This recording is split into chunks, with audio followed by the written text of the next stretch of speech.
You're live. Hey, everybody. Hi, you guys. Good to see I everybody. feel like I'm drowned out by that. I know, we should turn Wow. this down a little bit. Yeah. Hello, hello. There. Uh-oh, I think that's did better. something. Yeah, well, you hit the... I'm not the technically inclined one, and then I always end up with the electronics. You hit like an ad. There we go. Okay. So that mute is off, so you can just... and then just... There you go. Very cool. Hey, everybody. Welcome to This Nomadic Idea. If you're new to our channel, my name is Scott. This is Ariane. Hello. And we are in the van. So, wanted to give you guys an update of what was going on this week and what we did last week, what we did the week before. It's been a minute since we've gone live and just kind of wanted to chat with you guys and see how you guys are doing, see if there's anything new going on in your life, and talk about our last, or my last backpacking trip this last weekend, which was crazy weather. Yeah. Crazy weather. So, but good to see everybody. It's really good to see everybody. Hope everyone is doing well and you're getting outdoors and really seizing the moment, because this last weekend we had a backpacking bootcamp class and we went up in northern Georgia, and I was out there for a little bit and got to see the fall colors and the fall leaves, and it's absolutely beautiful.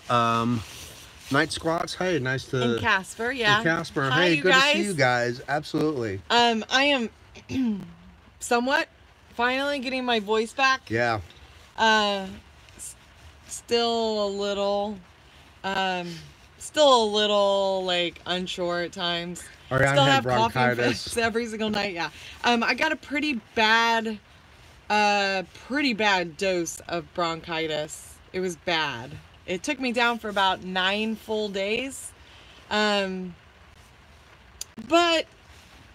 it's fine. She had that really I'm sexy, fine. raspy voice for a while, which was really kind of cool. I don't know if you guys probably can't hear it, but you can hear the rain hitting the van, which is really cool. It's just an awesome sound, right? Yeah, so we are in our van, if you hadn't noticed. It is so cozy in here. It's wonderful. Yeah. I'm enjoying it. I haven't been able to spend as much time in it yet as Scott has. I've been working the 9-to-5 grind, working really hard, pushing well over 60 plus hours a week. Yep. So I haven't gotten the luxury of joining in, but it is ridiculously cozy, and the rain is hitting and it sounds so soothing. Yeah. I'm quite honestly, I'm thinking about snuggling up at the end of this and just going straight to bed. But I think we're kind of good. There we go. Hey, Ina. Hey, good to see hello. everybody. So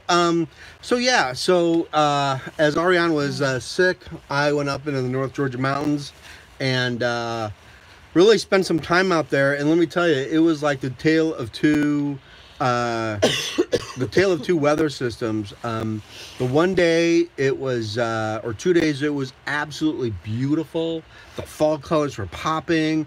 I mean, the road, some of those forest roads in northern Georgia were absolutely breathtakingly beautiful. I mean, really, really pretty. The best I've seen fall colors, and it was just the lighting, and it was really nice. It got up to like in the mid 60s up there, and it was really nice.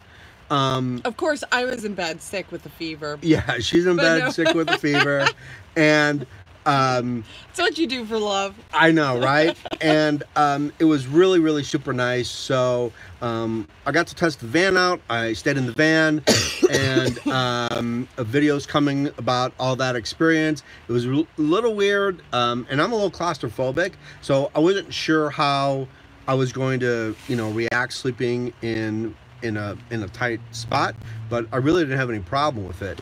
And then the next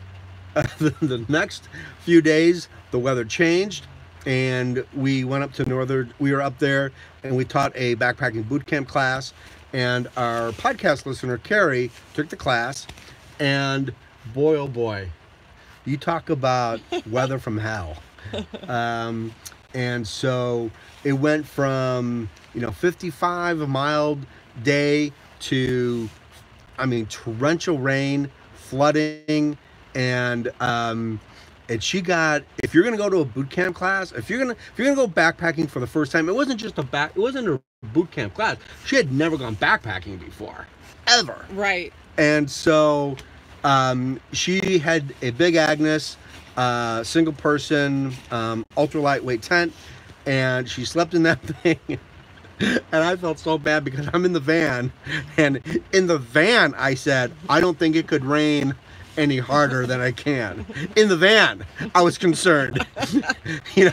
Like, I'm ready to build an ark, and Carrie, I kind of look out the window, and Carrie's in her tent, and and it was about like maybe 4 o'clock in the morning. I wanted to say, Carrie, are you okay? And she made it, she did fine.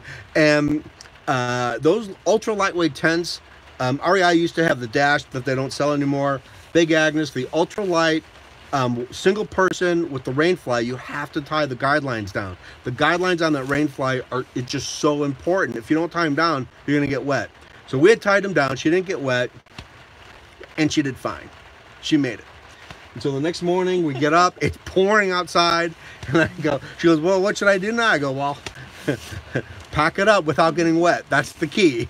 If you can get your gear back in your pack without being too wet, you're a success. And so she did that, and she was really smart. She went inside of her tent, packed all of her stuff in her pack, and then took the tent down, unstaked it, and then put her tent in her pack with the rain fly still up. I was really impressed. That takes a lot of practice, and she did it on her very first try. So kudos to Carrie for improvising and learning backpacking when you have to learn it. Nothing like sink or swim, literally. No, but those are the best kind of backpacking boot camps that we have, is when everything goes completely wrong. Wrong is relative, because weather. It's actually right when I guess the weather turns for the worse, because really you learn so much at a faster, rapid pace in inclement weather than you do in any other scenario. That's right. You learn up front to be so grateful for everything that you have, everything that you have to use, and learning on the fly like that, to be able to adapt very quickly.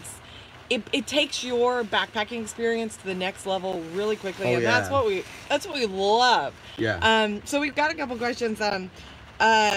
Slab says, hey guys, Scott, that coat looks really warm. It is. It's a first Ascent. I'm telling you, if you can find some of that old First Ascent gear, I know Eddie Bauer First Ascent is online. You can buy First Ascent gear, but some of the older stuff designed by Whitaker and those mountaineering guys, oh man, get it. It's the best. 850 fill goose down jacket. And then they followed up with so Night Squat says, your jackets look similar. Are they indeed the same models? No. Not even close. Mine is a Marmot, just your basic. It's losing all of its feathers, but it's a goose down. It is a goose down. I'm pretty sure it's down to about 300 fill at this point. Yeah, I'm sure. We were just talking about last night, was it, or the night before? We were just talking about how it's time for us to actually spend a little bit of dough. We both need new goose down jackets for sure. Get some new gear in our life. So First Ascent is hard to come by. Well, Eddie Bauer. So like the first line of First Ascent gear, the Eddie Bauer First Ascent gear, was mountaineering gear, and it was really quality gear. They've kind of restructured a little bit. And you can go to Eddie Bauer's website, and they have a menu option called First Ascent. Click on that, go through their gear. I mean, it's Eddie Bauer makes some really good quality winter gear, and I would always say give them a shot before you discount any of the other gear manufacturers, because the First Ascent line is probably the best gear I've ever had, as far as winter gear goes. Mm-hmm. So I'd always give them definitely a chance. But so so so Carrie survived the rain. She survived the whole flooding. She got her tent packed. You know, she didn't really have a lot of gear, so we had gone to Kroger and we bought some big plastic baggies, the gallon plastic baggies.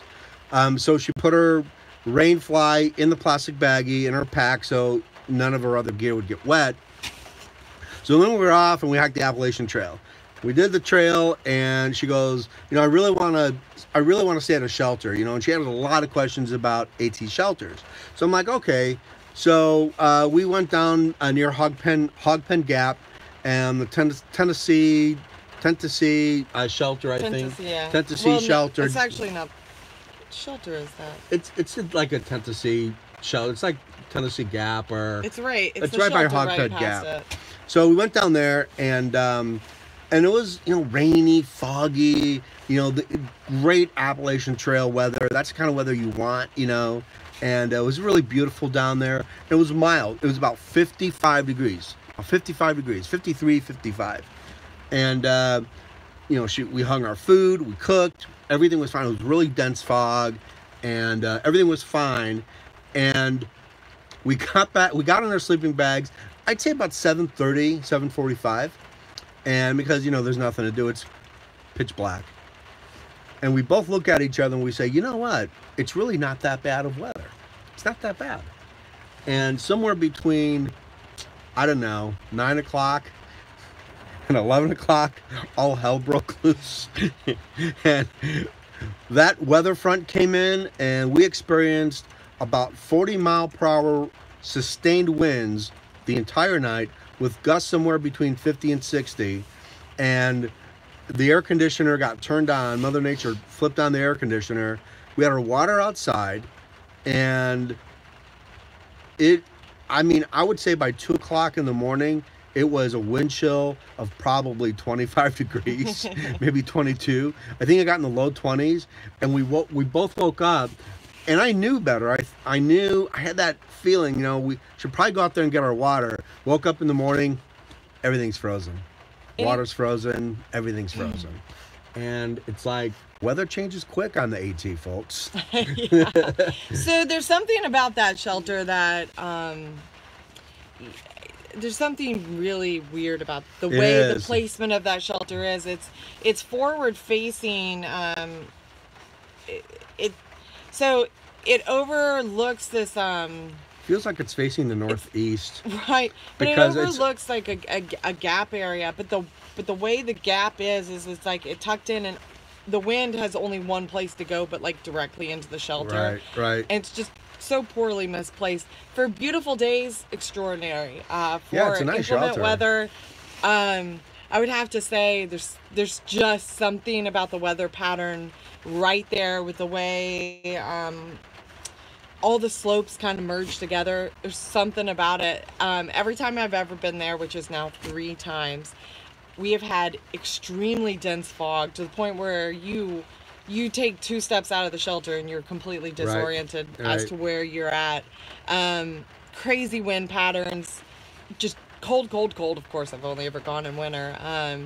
But so it seems like it's got to be on my to-do list now for summer back.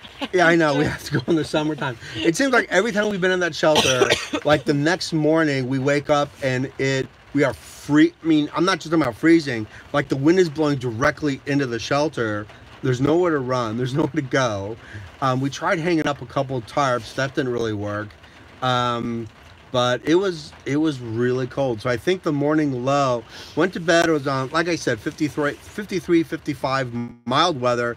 Got up in the morning, it was probably in the low 20s with a wind chill. So that was Carrie's first backpacking trip ever. And so any critters? No. I don't think the mice were like, hell no. Hell no. Plus, we didn't eat that much. Like, I had a peanut butter and jelly sandwich for dinner, and she just had like this little Norris chicken thing. So, I mean, she only ate half of it. So there was no food. The shelter's really clean.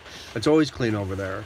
And but no, I don't think any of the mice would have come out. I mean, there was no living thing in the proximity of where we were because of the weather. I'm sure smart people So- did not go out on the AT that night. So, Ina, thank you. Whitley Gap Shelter. That is the word. That is Whitley, the yeah, name that's of right. the shelter that we Thank were you. looking for. To my defense, I did not go. I was stuck in bed with a high fever. I would have loved to be out there. That was the plan. Yeah. But you just can't always win. Night Sweat says, very nice to talk with you guys, both seeing your smiley faces again. And by the way, I am on a break at work, so I'll be finishing the video later on tonight. Stay safe and happy. Thanks for coming in, man. Thanks. You really appreciate you joining. Absolutely.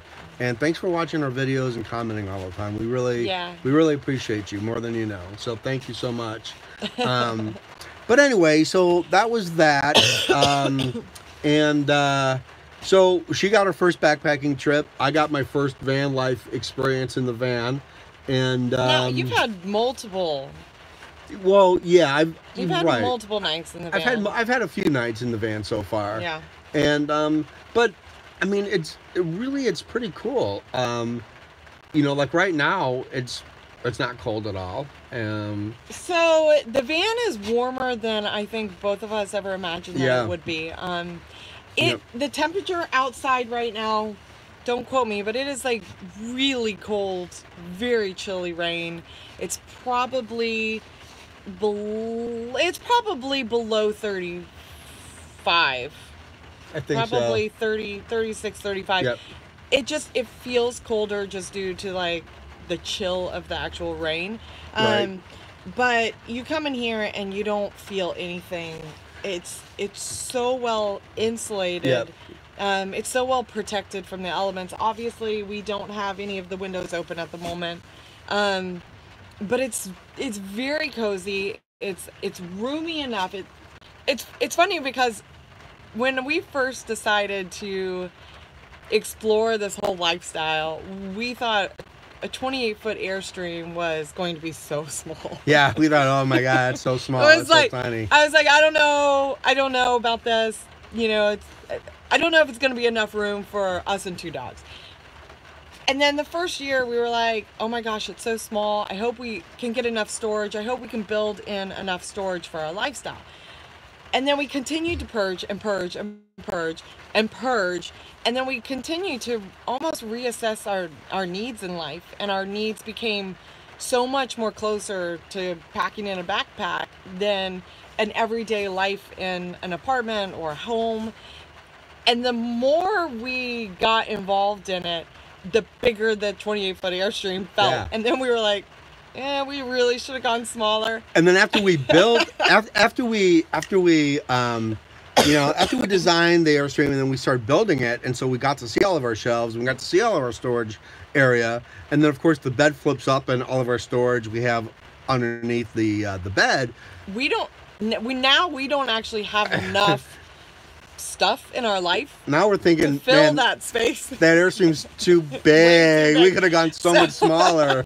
And so, lesson learned. You never really know what you know when you're exploring, and it possibly will take you multiple attempts at getting that perfect like balance of necessity to comfort, and then kind of ultimately what it is you want to reduce your life down to. And so we're kind of in that weird mode where the Airstream is far too big. And so now that we're in this van, when we first looked at it, which is like, pulling the Airstream, by the way. It's both. They work simultaneously. We've just to kind of clarify that. 180 square foot right. to maybe now. Now we've gone into we're 55 square feet right now, or give or take maybe. So I think the funniest thing is now we, are in this van and we're looking at, how do we want to accommodate it for our life, and we want to be able to separate it from the Airstream and have mobility in it and existence in it. And the funniest thing is we look at this van, which is, what'd you say, 55 square feet? We thought 180 square feet was, way too small. Now we're looking at 55 square feet, and both of us on multiple accounts have been like, this is so big. It's so spacious in here. And I think that's the funny full circle of, you know, having an idea and your life not quite fitting into it, and so you have to build your life to fit into that, and then you take it to the extreme, and all of a sudden, now you don't have enough to fill it. Ina says, interesting lifestyle. Oh, you bet. And Catherine says, is there going to be a requirement for passports in your adventure? Not at this point. Not so far. Not yet, even though we're both current on passports. Yep. And they don't expire for several more years. So if we wanted to, we could, and we will take them with us. But at this point, I've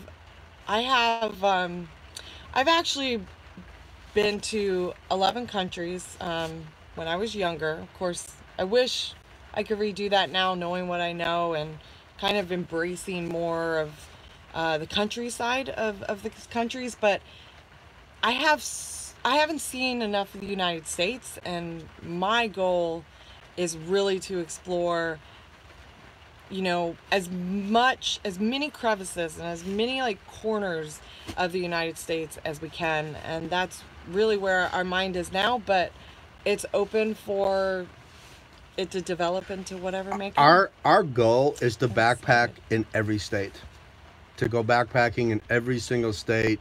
Well, every corner of every single state as well. Yeah, every like any wilderness area, anything we can to go backpacking in. We want to after everything is all said and done, we want to know that we got to spend time in the wilderness in every single state, including Alaska. So yeah, that's the ultimate that's the whole ultimate nomadic idea. Our nomadic idea, and to live in the Airstream, and maybe in this van. You never know. You never know. So, Ina wants to know where we're parked tonight. How about you guess where we're parked tonight? We are parked in a very undisclosed location. So it's not that exciting, actually. All I can tell you that it's we're gonna have to put some sort of flotation device on the van pretty soon, because it is rained. I mean, it's just rained all day, so it's real wet outside. We are not very far from home, if you are wondering. No, and I will say unfortunately, I have to work somewhat early in the morning, so I will say this is that when we were at Hogpen Gap, I parked the van in the worst location you could park. So when you go up, I can't remember that road. I want to say it's Route 160, 168 maybe, but it's when you're going up the ridge to Hogpen Gap. There's two parking spots. There's the trailhead parking spot for the Appalachian Trail, and then there's the overflow. The overflow is actually first if you're coming from Blairsville. And so I saw that. I'm like, okay, I'll just park there. And that's where the big valley is. You can overlook all the mountains at that parking area, and it's really, really beautiful. Then you walk maybe about 100 yards, 200 yards, and then there's the trailhead parking area. Well, when Carrie and I were walking back to the car the next morning, keep in mind it's about 20 degrees, 22 degrees, whatever, and we turn the corner, we're hiking to the car on the road, and that wind hits our face, man. I mean, really super hard. Like the wind chill, you feel that bite. And then I look to the left, and all the rocks on the side of the road are all iced. I mean, all covered in ice. And I look at my van, look at the van parked in the worst possible area with the wind hitting the front of the van. And I go to Carrie, I go, do you have jumper cables? Because there's no way this diesel is going to start in this weather. But it did. It did. It barely did. But we got out of there. And then Carrie goes, oh, yeah, my car's got heated seats. So I'm like, okay. Yeah, but we have a really cool van. Yeah, we do. Yeah, the diesel. Yeah, that may or may not start in cold weather. Cold weather. So we're definitely going to have to be prepared for charging the battery or charging the the diesel crank when it gets that cold. I didn't expect it to be this early in November when I was having to worry about that. I thought I had like 2 more months, but she says Hogpen is a heck of a place for weather. Oh yeah, man, it is. It is. Some kind of like own weather pattern system in there. So Waco 1340 said, any favorite places or any favorite spots so far? Actually, you had just tested the van in one of our all-time favorite spots. We've received a slap on the wrist for naming it in a previous YouTube video. That's true. So we're a little cautious of it, but it is in North Georgia. It's Dockery Lake. It's Dockery Lake Campground. It is. It was a little weird for. It's a little under the weather, I guess. They've got some repairs to do at Dockery Lake, but it's Dockery Lake Trail along. It's right off the Appalachian Trail. Is probably one of my favorite hiking trails in northern Georgia. Along with Dockery Lake only has 12 campsites, and you can't pull a camper down there. It's tent camping. You could probably pull a pop-up down there. When I was there last weekend, there were 4 people in their vans, and they were nice vans with solar, the whole 9 yards, Sprinter vans. And but I would say Dockery Lake this year for fall was absolutely beautiful. I just uploaded a video showing the fall colors at Dockery Lake. And we usually go out there in the summertime. We blow up our air mattress, a Walmart air mattress, and we float on the lake. So it's really, really, really, really beautiful. So that's one of our favorite places. But there's some great boondocking places for free in Tennessee, outside of Big Frog Wilderness and outside of Ducktown, Tennessee. You can go up into the Big Frog Wilderness area on the lower elevation, really remote and some of those federal places campgrounds are closed back there, but they're open, and so you can go out there. And I watched the solar eclipse 2 years ago from there, and there was only me and another person on that whole campground. So there are places you can go and be pretty private. So but anyway, so yeah, that's kind of like about it for the updates. The Airstream is going really well. I did a video on the plumbing part of it, which is almost all done. I still have a few more things to do, but we installed the copper piping in the Airstream. The Airstream is really, it's looking really good. The Cubic Mini I installed in the fireplace. I had at one point I thought, like, man, a Cubic Mini would go fine here, but it'd be way too hot. Yeah. We would sweat our butts off. It's already really warm. I had 190 square foot. It could be our jackets. Yeah, it could be. I had 190 square feet in that Airstream, above 80 degrees with that Cubic Mini. It really is. It's awesome. Yeah. It's great. So that was a great investment on our part to put a wood burning stove in the Airstream.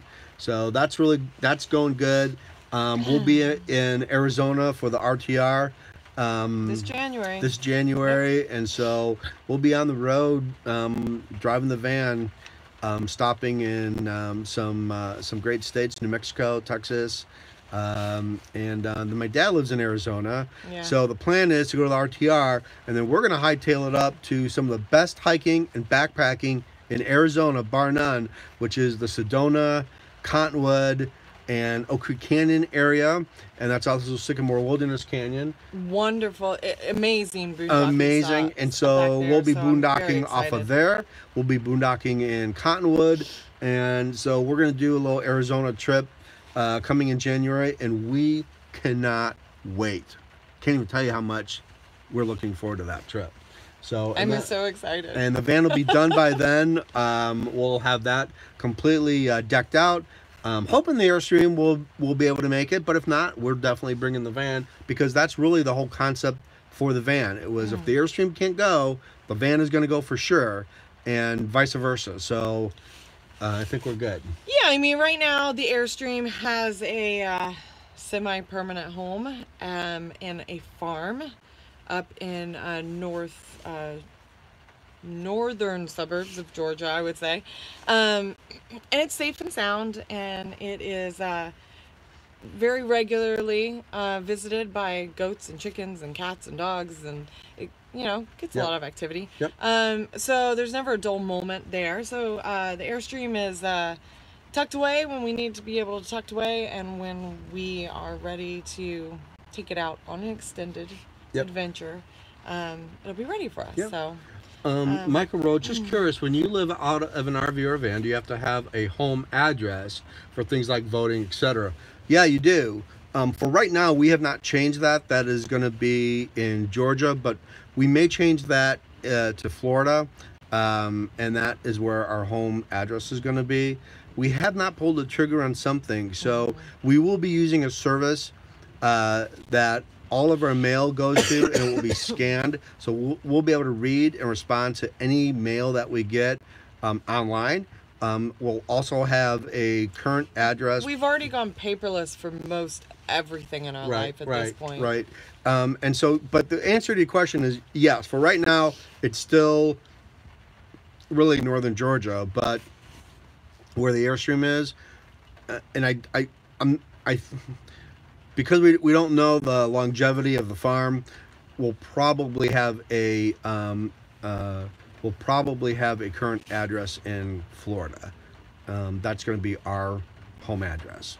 So as far as our driver's license goes and all of our documentation goes. So that's the plan. That's a good question. And I think once we get closer to pulling the actual trigger on it, we'll have a lot more specific details that entail the reasons why we're choosing to do it. There's a lot of benefits in it. There's a lot of drawbacks, but all the drawbacks are just more acclimating to a different type of lifestyle, and really ultimately not drawbacks in the long run. We got a tip of the hat. Thank you. Hey, thanks. Thank you. Thank you, Appreciate that, Casper. We appreciate it. Yeah, I think I know that this everything is coming full circle from a dream that we never even thought that was really achievable to just a off the cuff whim of buying an Airstream just blindly, and then kind of putting it all together and realizing that that's a lifestyle that we want, which we weren't even happy in at all. Nope. And saying, let's go for it. It's been a much longer journey in the process of getting here than we had ever expected or even wanted. I think we were probably fooled by a lot of the realities of what it would take to get there, but it's exciting. It's happening, and it's happening pretty soon. I think when you're looking at downsizing your life and the idea of being nomadic, what does that mean, right? So, well, for us, it was, we both had to unlearn a lot of things. And so, I came from a 3,200 square foot house and Ariane came from a house. And so, we see a lot of people rushing into that lifestyle or the tiny home lifestyle, but, that is a harder transition than you might think it is, because, there's a lot of factors that go into purging your life, everything.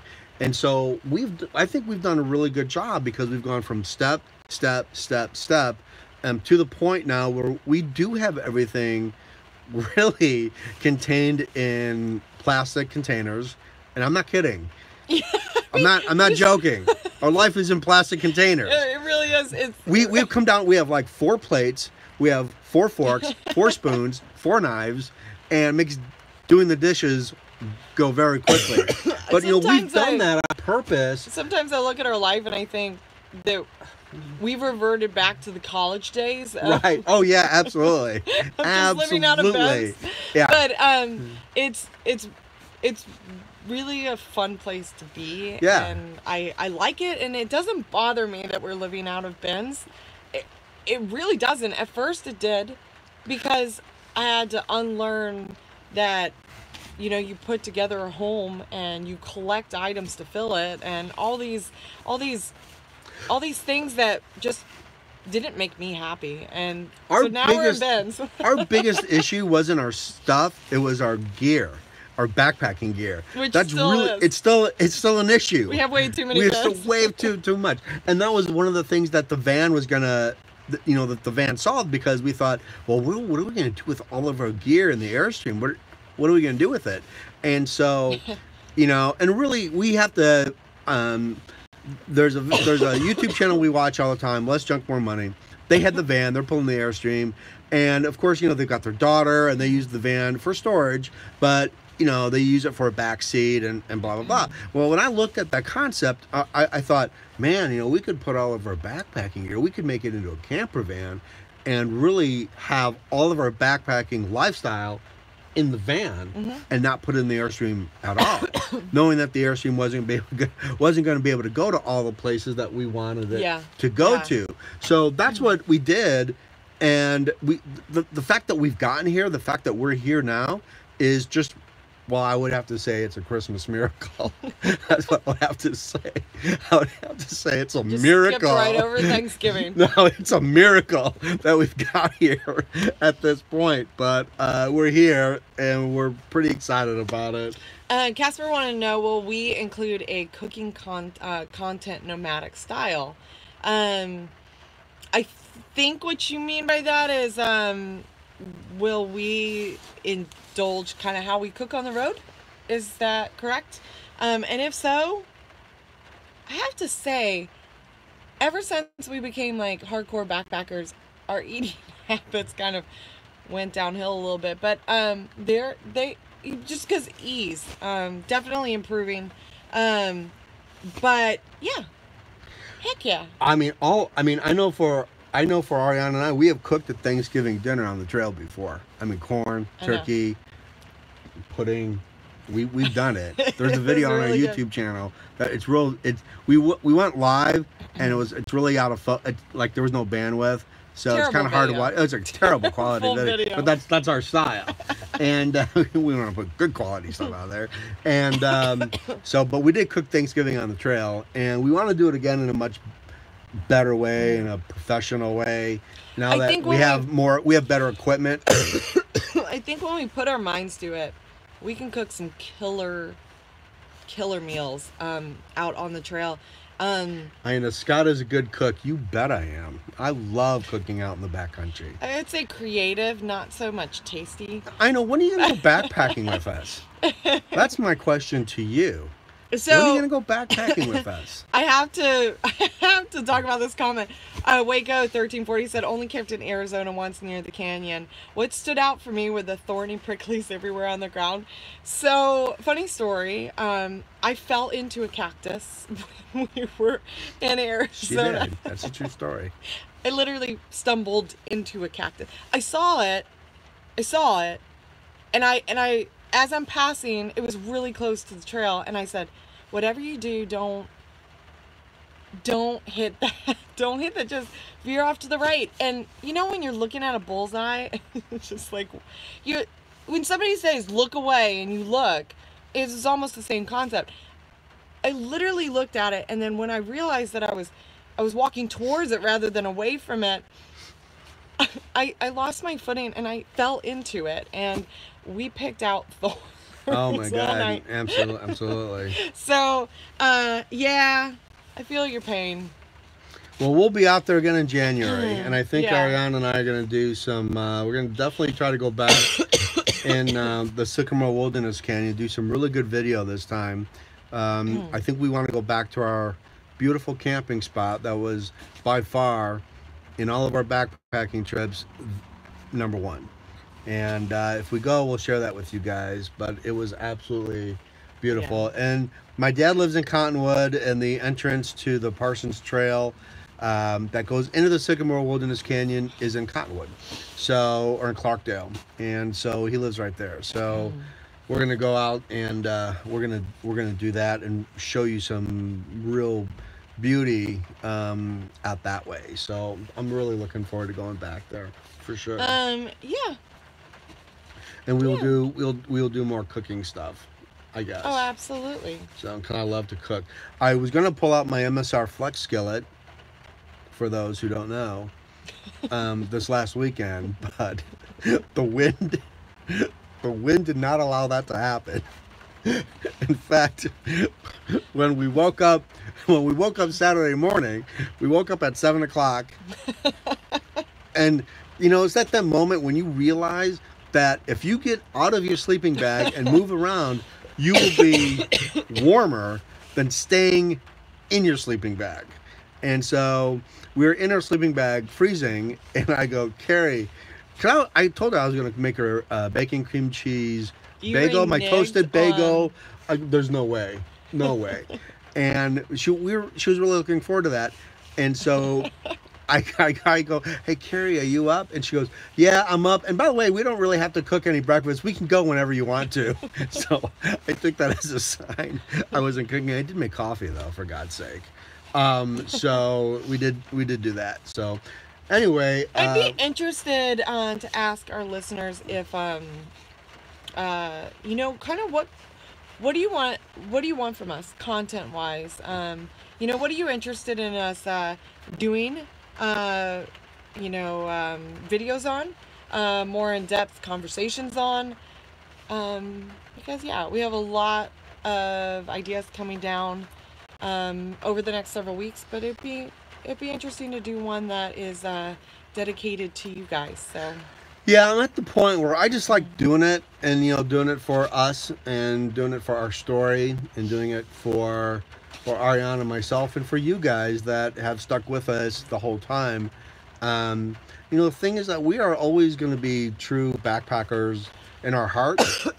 We love it. We're never going to give that up. I guess it's hard for for some of the subscribers and YouTube to understand that we're more than just that.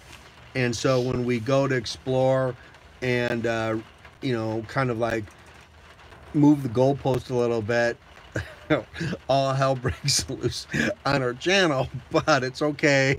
We're gonna keep doing what we're doing, and we really enjoy talking to you guys. We could just get Ina to go backpacking with us. That would be awesome. We know you're in South Carolina. We'll come find you. Perfect. I would like to see an actual video of the trails, sites, and adventures. Yep. Yeah, absolutely. Absolutely. We agree. More in agreement than And we're trying to work on a better camera. All I have is the GoPro. So it's coming. I would like to bring a better video story and shoot a much better video story for you guys. And so we're working on that. Also. So anyway, we're gonna wrap it up. We're gonna say good night to you guys. Really appreciate everybody joining in. We're gonna try to figure out what is gonna go on the rest of the night for the band. And I'm almost sweating in here. I know, it's hot. All the windows are steaming and stuff like that. But really appreciate you guys. Thank you guys so much for hanging with us and watching. And we love you guys. And we'll see you on the trail. We'll see you next week when we put another video up there. And you can always follow us on our podcast, Trust the Trail Podcast, which comes out every Thursday morning on iTunes, Podbean, Stitcher, Spotify, Google Play, you name it. Our podcast, by the way, is it fluctuates back and forth the top 200 outdoor podcasts on iTunes. So it's doing real well. So we do everything backpacking on that podcast, Trust the Trail Podcast. So we'll see you guys. We'll see you guys later. Bye. Bye. How do I end this video? This is my